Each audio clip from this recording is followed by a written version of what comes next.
Их хотын амьдрал, зурж өнгөрөх хүмүүр амьдралын гол дүр. Алдаа оноо, жаргал зовлон, баяр гуниг, ээдрээ. Бидний мэдээллийн баатар амьдралын эгэл нэгэн гол дүр байх болно. Түүний тухай бид товчхон онцолж байна. Би телестай хамтгаа үзэгчтэй баярлалаа. Бодит амьдрал нэвтрүүлгийн ээлжид дугаар та бүхэнд хүргэж байна. Бид энэ удаад сэтгцэн эрүүл мэндийн үндэсний төвийн хүүхэд өсвөр үеийн клиникийн эхэмч Цэрэн Долгорыг онцлон та бүхэнд танилцуулах гэж байгаа. Ингээд хамтдаа дотогш орё.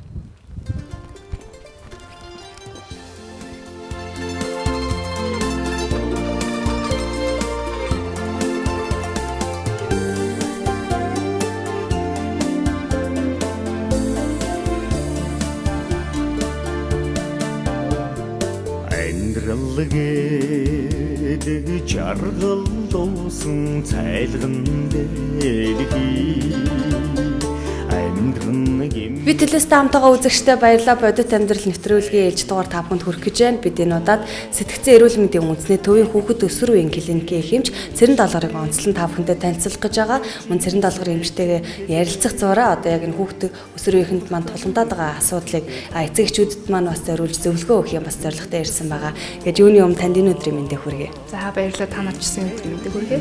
Тэгэхээр зочин маань өөрийгөө бас танилцуулдаг боломжтой байгаа. Цэрэн Долгор эмч маань хэдэн онд хаана төрсөн бэ? За намайг Лавг сүрэнгийн Цэрэн Долгор гэдэг. За би 1985 онд Улаанбаатар хотно айлын том хөгтөж төрсөн. Эмч мэрэгжлийг бас яагаад сонгох болсон юм бол те хэдэн онд сургуульдаа орсон бол бас яг ямар мэрэгжлээр энэ эмч мэрэгжлийг эзэмшсэн бол. За би химийн гүнзгийрэлсэн сургуульттай ирээдүйн цогцлборын ахлагс 1-р сургууль сурч байсан. Тэгээ тэнд сурж байгаа хугацаанд л ер нь бол эмч болъё гэд бодсон байсан. Ээж маань үлээс байсан. Ээж маань эмч болгоё гэдэг хүсэл мөрөдөлтэйсэн болохоор тэгээд өөрөө ч бас зорьсон. Тэгэл наанаас нь бэлтгэлт нь явсаар агаал 2002 онд ерөнхий боловсролын сургуулаа төгсөөд тэгээд конкурс өгөөд хүний их эмчээр сурах боломж нь олдож тэнцээд тэгээд суралцсан. 6 жилийн хугацаатай суралцаад 2008 онд хүний их эмчээрээ төгссөн.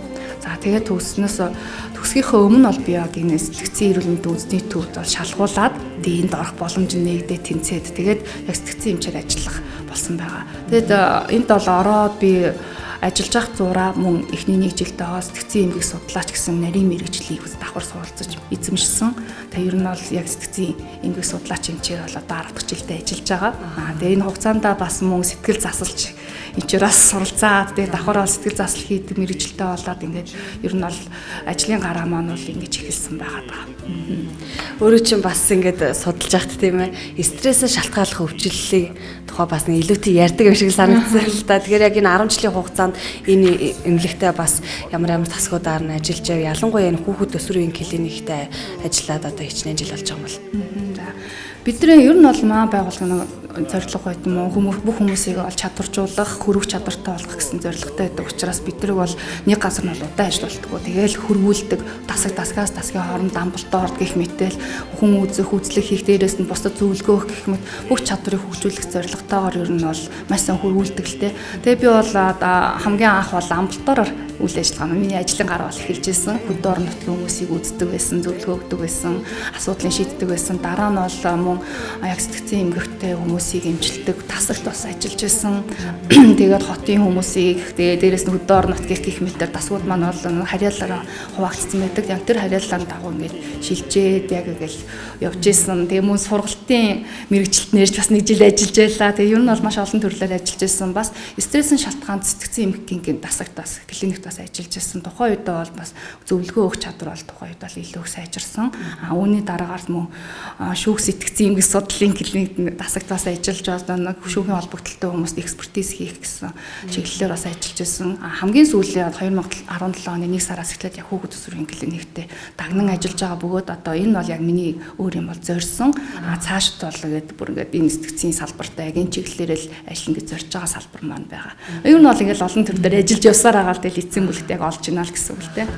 Төвийнхөө үйл ажиллагааг ингээ бүхэлд нь харахад тийм их хэрэг ачаалтай байдаг юм бол яг ялангуяа одоо энэ сэтгцэн өвчлөлтэй хүмүүс маань ханддаг ганц газар маань улсын хэмжээнд л одоо яг энд байгаа даа шүү дээ тийм ээ. Тэгэхээр орон нутгаас ирж, нийслэлээс ирж, ачаал нь хэрэг ялангуяа хэвтэн эмчлүүлэхэд их ож дугаар ихтэй байдаг гэж сонсдог. За ер нь бол манай энэ сэтгцэн эрүүл мэндийн үндэсний төв чинь бол 1929 оноос бол байгуулагдаад одоо яг одоо эх жилээс 90 жилийн хойтоо золгох гэж байгаа. Бүхэл бүтэн 90 жил яг Монгол улсын хэмжээнд сэтгцэн эмгэг судлалаар бол бүхэл үйл ажиллагааг бол зориулж гэж зохион байгуулж явуулж байгаа ганц байгууллага. Тэгээд энэ байгууллага маань орон нутагтаа болон дүүргүүдтэй бас өөрсдийнхөө мэрэгчлэнүүдийг бэлдээд бас тэндээ ажилуулдаг. Тэр нөхцөл болцоогоор сургалтаар нь ч юм уу тий за харах зүгээр бид нар бас маа байгууллага бол хангаж ажилдаг байгаа.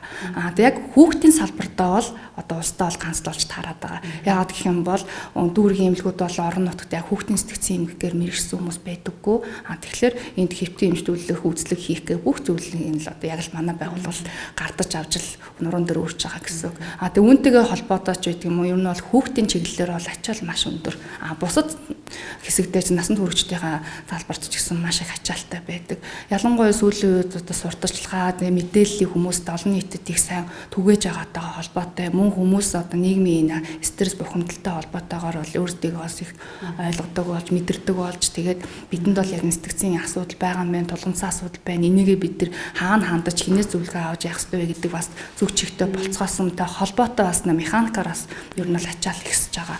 Тийм. Жишээ нь гэх юм бол манай стрессийн шалтгаан сэтгцийн эмгэгийн тасагдал гэхэд лойчер дугаар бол маш их үүссэн байдаг. Ерөөсө тэнд хэвтийн эмчтүүлээ, тэнд л сайхан болдог гэнгээл хүн бол амаас ам дэмжсэн ярианд болоод тэгдэггүй. Эсвэл үнэхээр бас яг хэвтээд ингээд зарим хэвтээ заншсан хүмүүс байдаг. Жилдээ нэг хэвтээд нэг сайхан болчдөг гэх.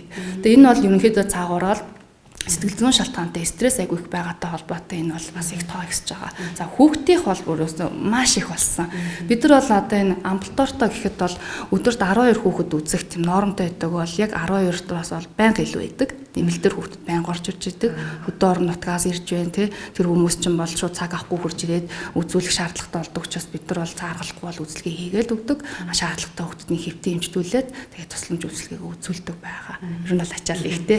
Ялангуяа нэг үе бол одоо нийтийн дунд хүүхд бол одоо стрессдгүү тий стресс төртдгүү ядардаг ч гэдэг юм уу ийм сөрөг ойлголт байсан байгаа да. Сүүлийн үед хүүхд бол одоо том хүнтэй адилхан ядардаг юм байна, бухимддаг юм байна, бас зөвлөгөө хэрэгтэй болд юм байна гэдэг үүднээс хандж ах шиг байна л да. Яг өөрт ч одоо энэ үзүүлэх гээд ирж байгаа хүүхдүүдийг харахад насны хувьд ямар байдгийг хөвчлэн ямар шалтгаантай хүүхдүүд ирээд ах шиг байна. За яг хүүхд өсвөр үеийн клиник бол 18 хүртэлх насны бүх насны хүүхдийг л одоо тусламж үйлчилгээг үзүүлж байгаа. Тэгэхээр одоо айлч насны хүүхдүүд ирдэг. Бүр маш бага 8 сартай хүүхд ирж байгаа жишээтэй тий. Эсвэл бүр тэрнээс дом 18 дөнгөж хүрж байгаа хүүхдүүд ч ирэхэд бүх насныхын ирнэ. Үзүүлж байгаа шалтгаан бол бас хүрээ ихтэй. Ягаад гэвэл хүүхд ч өөрөө их өвөрмөцөх ертөнц ямиг хүлээж авах тэрэндээ хариу урвал үзүүлэх байдал нэг насан туршидтээс өөр. Тэгтээ тэр өөр байлаа гэд зарим нэг нь бол хэвээ хариу урвал гэдэг бол зарим нэг нь бүр эмгэгийн төвшөнд хүрчихсэн хурццсан байх тохиолдол их байдаг. Тэр булган дээр бид нар бол үзлэг хийж зөвлөгөө өгч явж байгаа. За хамгийн их хандж байгаа ер нь сүүлийн үед их хандлтыг их авч байгаад яг төрлөн гэх юм бол хөөхөд хөдөлгөөнтэй хэмгэг байна. Мөн бага насны хүүхдүүд тохиолддог мөн тик буюу булчин татварных хэмгэг байна.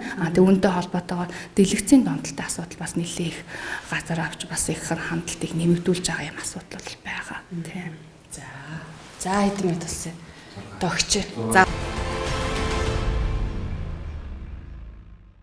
би телестэ хамтгаа үзэгчтэй баярлалаа. Бодит амьдрал нэвтрүүлгийн ээлжид дугаар та бүхэнд хүргэх гэж байна. Бид энэ удаад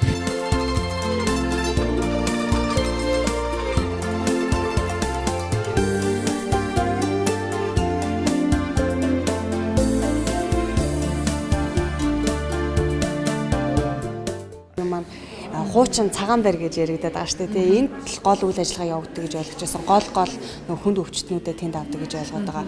Энэ шинэ байр баригдаад ер нь хэдэн жил болсон. Ямар үйл ажиллагаа явуулдаг юм? За манай шинэ цогцлбор бол 2014 онд ашиглалтанд орсон байгаа.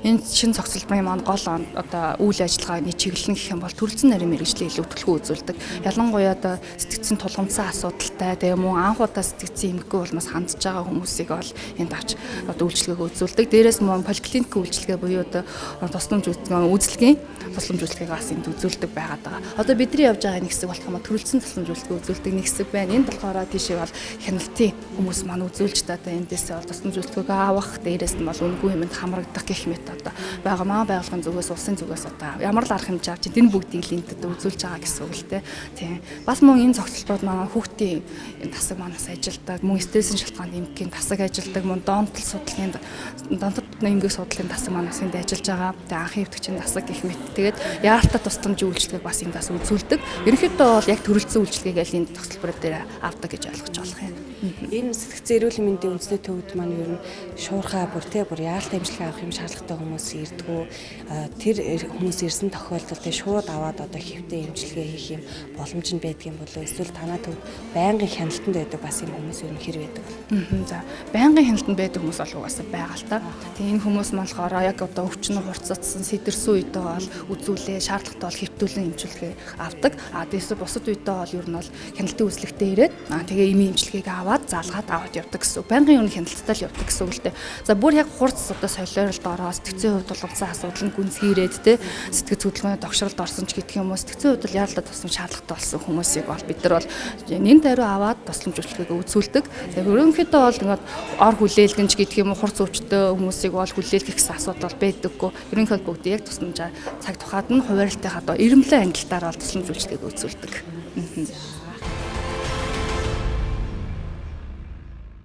Сүүлийн бас нэг хүчирхийллийн хэлбэр бол эс хайхрах гэдэг хүчирхийллийн хэлбэр гарсан байгаа тийм. Бүх юмараа хангацдаг, бүх зүйл бусад хүчирхийллийн хэлбэр байхгүй ч гэсэн хүүхдэд хайрладаггүй. Анхаардаггүй тий хүүхд бэжлээдэг хүүхд маань бид нар бүх юмаа хангацсан байхад л энэ хүүхд ингээд эвдрээд байна гэдэг. Гэтэл тэр хүүхдэд хамгийн чухал хэрэгцээ болсон хайрыг халамжийг өгөөгүй л байсан байгаа байхгүй юу. Гэтэл тэр хайр халамжийг хүүхдэд юунаас хайдаг вэ гэхэлэр ойр дотныхаа найз нөхдийнхөө хэрэгжилж байгаа зүйлээс бусад хамгийн их гарт ойрт байгаа зүйлээс л тэрийг нөхөх гэж оролцож эхэлдэг. Тэр нь юугаар нөхөгдөж чинь нөгөө л утас интернет дэлгэц болчиход байдаг.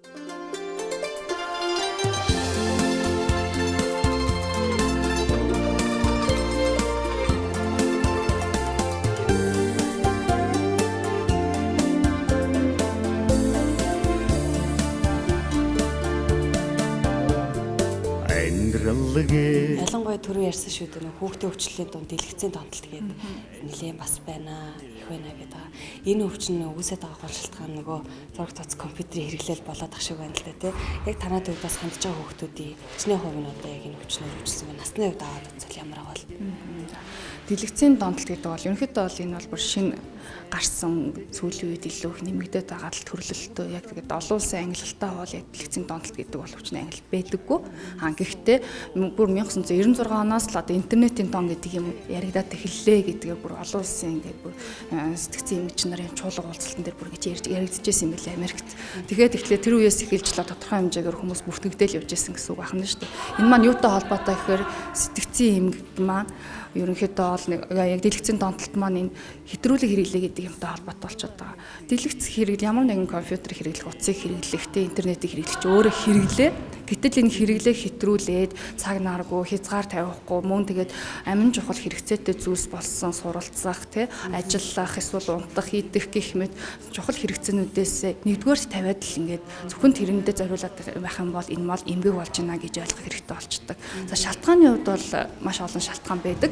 Тэгвэл бол хүүхдүүдийн ингэ хандаад байгаа шалтгааныг судлаад үзэхлээр бас их өвөрмөс их сонин гардаг судалгаа арах юм бол за юу гараад байна гэхлээр энэ хүүхдүүдийн сэтгэл зүйн онцлог бас их нөлөөтэй байдаг юм байна. Дээрээс нь гэр бүлийн орчин их нөлөө хийдэг юм байна.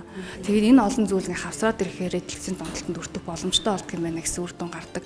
Тухайлах юм бол саяхан хийгдсэн мөнх зайгаа судлаачийн гаргасан судалгаагаар бол юу гэж гарсан бэ гэхээр энэ дэлгэцийн донтолд өртөд байгаа хүүхдүүдийн сэтгэл зүйн их онцлог юм байна. Ямар онцлогтой байна гэхээр энэ хүүхдүүд маань бие даах чадвар их султай хүүхдүүд их байдаг юм байна. Дээрээс нь одоо хариуцлага хүлээх чадвар султай хүүхдүүдээс илүү хүртөөд байдаг юм байна. Тэгээд дээрээс нь бас нөгөө сэтгэл зүйн хувьд болохоор сул темпераменттай хүүхдүүд буюу одоо үг даах, ачаал даах чадвар султай юм хүүхдүүд илүү өртөөд байна гэсэн судалгааны үр дүн гарсан байгаа л та. Дээрээс бас манай хүүхд төрийн клиникт хэвтэн эмчлүүлсэн хүүхдүүдийн донд хийсэн судалгаа байдаг. Энэ судалгаагаар юу гэж гарсан бэ гэхээр энэ бол бараг 82-83% нь хараа хяналт султай хүүхдүүд байсан. Хараа хяналт султай гэдэг чинь ээж аав нь одоо орхиод явчихсан, гэр бүл салавцтай, эсвэл эмээ өвөө дээр өсчихсэн, аав ээж нь гадаадад ажиллахгаа явцсан. Ялангуяа нэг хэсэг солонгос руу айгүй хүмүүс явдаг болсон. Тэр үед орхигдсон одоо хүүхдүүд маань энэ дэлгэцийн донтолтод өртөх байдал нь арай илүү байгаад байна гэсэн судалгааны үр дүн гараад байгаа. Тэгэхээр шалтгаан бол их өргөн хүрээтэй гэр бүл нийгмийн орчин ингээд сургуулийн орчныг нөлөөч гэсэн бас байдаг. Тэг олон факторыг хамарч байгаа. Хүүсийн хувьд ах юм бол эрэгтэй хүүхдүүд бол 98-99% одоо илүү их хөвчлөлтэй байдаг. Тэгээд насны хувьд бол 5-8 дугаар ангийнхан буюу одоо ер нь бол 10-аас 16 насны хүүхдүүд илүү хүртүүд байдаг. Яг энэ өсвөр нас эхэлж байгаа үеин дээр энэ хүүхдүүдийн бас өсвөр насны хямрал бас давхар явагдаж байгаа. Тэгээд энэ хямралын үе дээр яадаг вэ гэхээр аливаа зүйлийг даган дуурайх, бусдаас одоо өвлгөр дуурайлал авдаг тий чөлөө цагаа одоо өнгөрүүлэх зүйлийг маш их эрэл хийдэг, хайдаг. Дээрээс нь бие хэмбэ гэдгийг бас өөрийгөө ойлгох гэж их хичээдэг. Энэ их өвөрмөц насны энэ онцлог энэ үечлэл дээр хүүхдүүд нь дэлгэцийн хамааралтай болох хандлага айгүйх байгаад байгаа. Тий. Яг ийм өвчнөд одоо өртсөн тохиолдолд ямар эмчилгээ хийгддэг яг энэ төвд маань тий.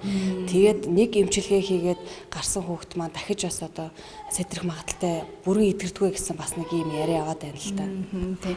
Ер нь бол альва дон ямар ч том дон байлаа гэхэд дэлхийн нийтээр одоо эмчилгээний 5% үр дүнтэй байдаг, 95% нь үр дүн багатай байна гэсэн тийм статистик том мэдээ байдаг юм билээ. Тэгэхээр энэ дэлгэцийн дон ч гэсэн бас нэг төрлийн дон учраас эмчилгээ бас л үр дүн гаргана гэдэг бол маш их хүч чармаал цаг хугацаа шаардсан асуудал болж хувирна л та. Гэхдээ хүүхдүүдийн нэг онцлог байдаг.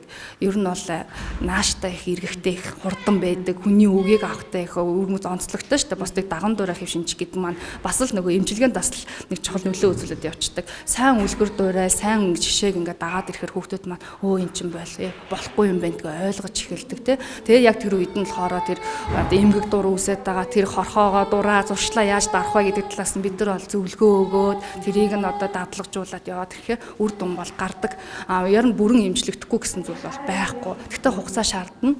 Дээрээс нь манад энд хэвтээд эмчлүүлэхэд нэг 10-14 хоног хэвтээ эмчлүүлээ гэхэд энд бас сэтгэл заслын эмчилгээ төлхөө авч явдаг. Эмийн эмчилгээ бол шинж тэмдэглэл эмчилгээ болж байгаа. Сэтгэл заслын эмчилгээгээ төлхөө хийгээд ирэхээр хүүхдүүд маань ингээд суурин зүг тавьдаг явчихдаг л та. Уг шалтгааныг олж байгаа байхгүй. Нөгөө түрүүний хэлжээс олон шалтгааны улмаас үүсч болдгоо гэжсэн шүү дээ. Тэгэхээр яг ямар шалтгаанаас болоод энэ хүүхд маань дэлгэцийн донтолт эцсийн дүндээ хүрчвэ гэдгийг олоод хүүхдтэй ойлгуулад танин мэдүүлээд дээрээс нь ятгалаг хийгээд тэгээд засагт залруулах тал дээр хоёулаа хамтарч төлөвлөгөө боловсруулад тэгээд дахин давтан уулзалтыг товлсны үр дүнд энэ бол сайжрлаг авдаг. Мэдээж гараад хүүхдүүд маань нөгөө л хуучин орчиндоо нөгөө л их хэцүү гэр бүлийн орчин ч юм уу хараа хяналтгүй хайр халамжийн дутуу тэр орчиндоо очих юм бол дахиад нөгөө л зөвлөргө орох гээд байдаг. Тэгэхээр л давтан хэвтэлт гэдэг юм гарах гээд байдаг хандлагатай. Тэгэхээр эн чинь дээрээс нь ганцхан хүүхдээ асуудал биш болж тарих гэдэг байгаа байхгүй. Ээжийн, аавын, тухайн гэр бүл, тухайн хүүхдэд хандж гарцж байгаа хэн бүхний асуудал гэсэн. Багшийн ч гэсэн сургуулийн орчин гэхэд багшийн хүртэл одоо харилцаа хандлагын асуудал болж хувирдаг. Тэгэхээр тэр хүүхдийг хүмүүжүүлээд хүн болгоно гэдэг чинь ерөөсө томчвол бүх хүн, том хүний насанд хүрсэн хүний үүрэг болж хувирж байгаа гэсэн үг байна шүү дээ. Тэгэхээр бид нар бол хаана өвгөн дээрээ үйлдэл дээр анхаарахгүй бол хүүхдүүд биднийг л дуурайж байгаа гэдэг бас их ойлгох хэрэгтэй болно. Тэгээ энийг яриад тэгэхээр бас нэг юм яригдах болдог л та. Юу гэхээр эцэг эхчүүд ялангуяа залуу эцэг эхчүүд эсвэл эмээ өвнөр маань хүүхдийг харахтаа саатуулахтаа буруу арга хэрэгсэл ингээд ашиглаад байдаг. Тэр нь юу гэхээр хүүхдүүд маань утас юм уу зурагт үзэхээр томоотой болчдөг. Эсвэл уйлжээс хүүхдээ уйлхаа уйлждаг гэдэг. Тэгэнгүүт энүүгээр нь садуулчтай магаад нөгөөдхөө өгчдөг байхгүй. Тэгэнгүүт хүүхдүүд маань ухамсаргүйгээр тэрийг байн татаж үзээд хараад ахлаараа татагдана. Тэр нь зуршил болно. Тэгээд зуршил маань нэг сүултээ дом болдог хитнээд асуудлыг өрнүүлж эхэлдэг байхгүй. Тэгэхээр нөөсөөл бид нар анханасаа л бага насны хүүхдэд энэ бол хэрэглээ учраас хүүхдэд тохиромжгүй хэрэглээ шүү дээ. Бид нар утсыг яах ёстой юм бэ? Тэг хэрэгтэй мэдээлэл авах, харилцаа холбоо тогтоох зорилгоор ашигладаг бол хүүхэд тэрийг зөвхөн юм үзэх зорилгоор ашиглаад байгаа учраас хүүхдэд зориулагдаагүй зүйл гэдэг үднээсээ хүүхдээрөөсөө хэрэглүүлэхгүй ах хэрэгтэй. Гэтэ хүүхдээ хэрэглүүлэхгүйгээд тэгэнгүүтээ өөртөө хажууд нь өөстөө уцаа гэж оролдоо суучдаг хэдэн цагаар.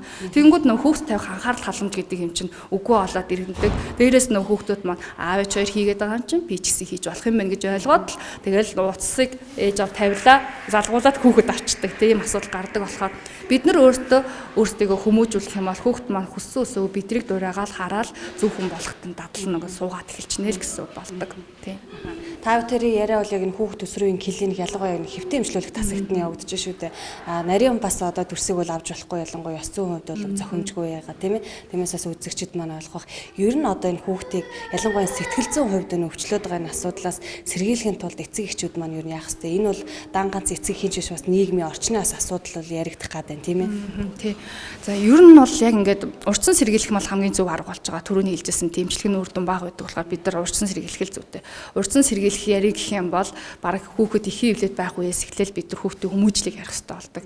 Энэ бол хүүхэд бол төрөхтэй сэтгцэн өвчтөд төрөх нь бол баг ховор үзэгдэл маш ховор тохиолдолд хүүхэд сэтгцэн өвчтөд бол төрнөхөөс биш ихэнхдээ бол хүмүүжлийн асуудал яригдаж эхэлдэг. Тэгэхээр бид хүүхдэд одоо ихийн хөвлөд байх үеэс хайр халамжаар инхрийлэн хүүхдтэйгээ харилцсан төрсний дараагаас эхлээд ээж нь ерөөсөө гардан хүүхдэд асарна. Хамгийн багтаа 3 нас хүртэл хүүхдийг яг их нь гардаж асар гэдэг юм бүр шинжлэх ухааны үндсэлтэй юм зүйл ахгүй. Тэгэхээс биш одоо нийгмийн даатгалаас ч гэдэг юм уу ажилтай холбоотойгоор энийг зохицуулах нь бол буруу зүйл. Хамгийн гол нь хүүхдийн ирээдүгөө бодоод бидний одоо улсын хамгийн үнэт капитал бол эрүүл саруул ажил хөдөлмөр эрхлэх чадвартай эргэн хүн шүү дээ. Гэтэл тэрийг бид нар багаас нь төлөвшүүлэх хэрэгтэй байдаг учраас ээжийнхаа хаар халамжид өссөн хүүхэд хамгийн сайн зөв хүн болох нэг суурин тавигдана. За тэгээ дээрэс нь элэг бүтэн гэр бүл гэдэг юм яригдана. Аавтайгаа ээжтэйгээ те ах дүүстэйг ингээд хамтдаа амьдарч байгаа. За элэг бүтэн байлаа гэдэг эхлэнгүүд өв тэгш босуу гэдэг бас юм яригдчих эхэлнэ. Тэр нь юу гэхлээр гэр бүлд ямар нэгэн байдлаар биеийн бэлгийн эсвэл хэдийн засгийн сэтгэл санааны хүчирхийл байна уугүй гэдгийг бас бодохтой. Сүүлийн бас нэг хүчирхийлний хэлбэр бол эс хайхрах гэдэг хүчирхийл хэлбэр гарсан байгаа те. Бүх юмараа хангацдаг бүх зүйл бусад хүчирхийл хэлбэр байхгүй ч гэсэн хүүхдэд хайрладаггүй анхаардаггүй тий хүүхд бэжлээдэг хүүхд маань бид нар бүх юмаа хангацсан байхад л энэ хүүхд ингээд эвдрээд байна гэдэг. Гэтэл тэр хүүхдэд хамгийн чухал хэрэгцээ болсон хайрыг халамжийг өгөөгүй л байсан байгаа байхгүй. Гэтэл тэр хайр халамжийг хүүхдэд юунаас хайдаггүй гэхэлэр ойр дотныхаа найз нөхдийнхөө хэрэгжилж байгаа зүйлээс бусад хамгийн их гарт ойрт байгаа зүйлээс л тэрийг нөхөх гэж оролцож эхэлдэг. Тэр нь юугаар нөхөд чинь нөгөө л утас интернет дэлгэц болчиход байдаг. Тэгэхээр хамгийн чухал зүйлсийгээ бид тэр хүүхдэд өгөх ёстой болдог. Тэгэх юм бол урьдчилан сэргийлэлт болох юм аа. Хэрэг нөө зөв хайр халамжаар зөв гэр бүл төссөн хүүхд бол хэр харагтаад эвдрээд байдаггүй. Аливаа нэг зүйл өгөө гэж хэлж чаддаг. Өөртөө итгэлтэй. Тэгээд хор уршигыг танин мэддэг, ялгаж салдаг тийм бие хүн болж төлөвших их үнсэн тавигддаг гэдгийг ойлгох хэрэгтэй байна. Нийгэмд гарах сөрөг үр дагаварч гэсэн багснаа л гэсэн үг л да. За та тэр ярилцах цаг бол ерөөхдөө өндөрлөж байна. Ямар ч хэсээс урилгыг хүлээж авсанд баярлалаа тийм ээ. Үзэгчд маань бас та бүхэн ярилцлагаас тодорхой мэдээлэл авсан байх. За тэгээ ярилцлагын төгсгөлд бол хувь хүний шинжтэй бас асуулт байсан тийм ээ. Мэдээж хэмж хүнтэй уулзж байгаа энэ сэтгцээ одоо яг эмггийн талаар төлхөө судалж ажиллаж байгаа хүний хувьд ер нь энэ мэрэгчлэр ажиллахад ер нь гой сайхан юунд тань яагаад бас илүү дурлаж ажиллаад байна. Цаашдын бас зорилго нь залуу хүний хувьд хийх ёстой зүйл юу байх шиг байна. Би ер нь бол анх яг сэтгцэн эмч нэг бол сэтгцэн эмч, нэг бол мэс цуслын эмч болно гэж боддог байсан л та. Тэгээ яг одоо сэтгцэн эмч болсондоо бол баярлалдаг. Ягаад гэвэл хүний хамгийн чухал зүйл бол сэтгэл юм байна. Сэтгэлийн хүч чинь бүх зүйлийг хүнийг хавдартай хүн хүртэл сэтгэлийнхаа хүчээр хавдраа эмчлэх боломж байдаг гэдгийг бол баталсан зүйлс кейсүүд бол зөндөө тохиолддог амьдрал дээр. Тэгэхээр хүнийг бол сэтгэлээр үгээр нь өхүүлж олдно, амьлуулж олно гэдэгтэй яг адилхан хүнийг сэтгэлээр л дэмжиж өгөхтэй сэтгэлийн одоо эмгэг үүссэн тэр шалтгааныг нь олж өгөө, тэр хүндээ ухааруулад, ойлгуулад тэгээд засварлыг аваад явж байгаа хүнээ харахаар өөрийнхөө ажиллаараа бахархдаг. Тэгээд өөрийнхөө энэ мэрэгчлэлтэй бас маш их хайртай. Миний мэрэгчлж их одоо бол бүр маш их хэрэгцээтэй мэрэгчлэл болж хувираад байна л та. Ягаад гэвэл нийгмийн одоо их стресстэй бухимдалтай энэ цаг үед бол маш их хэрэгцээтэй, маш их хэрэгт болж байгаа шаардлагатай нэг мэрэгжил гэж ойлгоод байгаа. Тэгээ яг хөө мэдээж ажиллаж явах үед бас шантрах үе их гарна л та. Ялангуяа одоо хүүхдийн салбарт ажиллаж байхад эцэг эхчүүд маань өөрсдөөс нь болоод хүүхд маань юм боллоо гэдгийг заримдаа хүлээн зөвшөөрөхгүй байх, ойлгохгүй байх те. Энэ хүүхд л ингээл одоо айгуу хэсэг үг авдаггүй хүүхдээсээ их хэцүү ээж авнар байдаг. Тэгэхээр тэр болгонтой бид нэг тулаад ажиллаад чадхаасаа чадахгүй хүртэл ингээл ажлууд явж байхдаа бол мэдээж сайн тал нь л их байдаг. Үр дүн гарахгүй байх тал нь бол цөөхөн шүү дээ.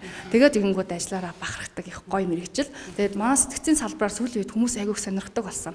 Оюутнууд ч их одоо ирээдүйн сэтгцийн эмч боллоо, сэтгэл зүйн зөвлөгөө өгдөг юм хүн болмоор байна. Маш их хэрэгцээтэй юм байна. Би зүгээр хүүхдээ хараад инглээ хүүхд маань ингэж яхад би юу нэг энэ тийлэр явах юм бол их гоё идэг юм байна гэж зүйлсээ гал дадлага хийгээ явж байхдаа л хүүхдүүд ингээл яг сонирхолтой болж эхэлдэг. Энэ мэрэгжил бол үнэхээр буянтай мэрэгжил. Тийм. Маш олон хүмүүсийг сэтгэлээр нь ингэж хүнийг имчилдэг юм аа. Зөвхөн сэтгцэн эмгэгтэй нэг хүн биш, цаана байгаа гэр бүлтэй нь харилцаж өргөн хүрээтэй тусламж үзүүлж чаддаг ийм сайхан мэрэгжил юм да. За ингээд баярлалаа ярьслага өгсөнд цаашдын ажилд бас өндөр амжилт хүсье тийм ээ. Олон хүнийг бас имжлэх болтугай. Ялангуяа урьдчилан сэргийлэх ажилд бас өөрөө хувь нэмрээ бас оруулах баха гэж найдаж байна. За маш их баярлалаа. Миний мэрэгжлийн талаар болон хувь хүний талаар бахан гэсэн мэдээллийг бусдад өгч байгаа туйл их баяртай байна. Та бүхний ажилд өндөр амжилт хүсье. За Бид Монголдоо хайртай.